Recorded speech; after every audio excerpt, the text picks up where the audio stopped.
Neil Jones, we've seen some special afternoons at Anfield this season, but that one tops them all.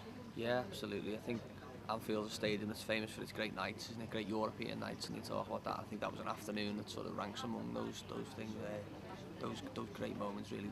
The atmosphere from the word go, really, before the team had even arrived at the stadium, they were there, they were gathered, they were in the cop before, an hour before kick-off, and they were warming up. The noise was absolutely deafening, and it just carried them through. I mean, it was one of those games where I think the fans were part of the performance, I think, and you don't often get that in the Premier League. It's a very sanitised environment sometimes, and that was a throwback, really, Anfield of old.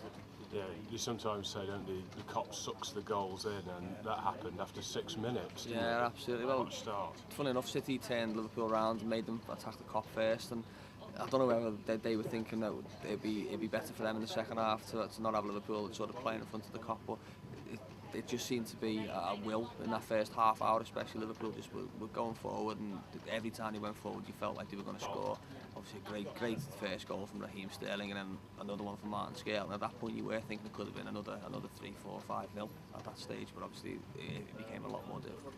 But you did get reminded, didn't you, that there is way to go in this campaign, and banana skins can happen all over the place. They need to be focused. Absolutely, well, everything's nervous. I mean, everything that they do, even when it was 2-0, it was nervous. Every time the ball went backwards, or Simon Mignolet had the ball or Sacco had the ball, and there was fear that they were going to lose it and things like that. Every time City went near the penalty area, there was nerves. It's going to be like that with every game, regardless of what the score is, really. It's very rare you're going to get an easy afternoon now at this stage. But another test for Liverpool, another massive test against a really good side, and they've passed it. Now, Steven Gerrard at the end, he gathered his players around. He had this famous huddle now. He talked to them, he said, "We're not there yet, boys." There is still a way to go. No, that's the message he was getting across. I mean, it's he knows more than anyone that what can happen around the corner. I mean, he's seen the pitfalls of title races before. He's seen the false dawns. So there's no way that he'll allow anyone to be getting carried away. They've still got to go to Norwich next week. Norwich are going to need points as much as anyone.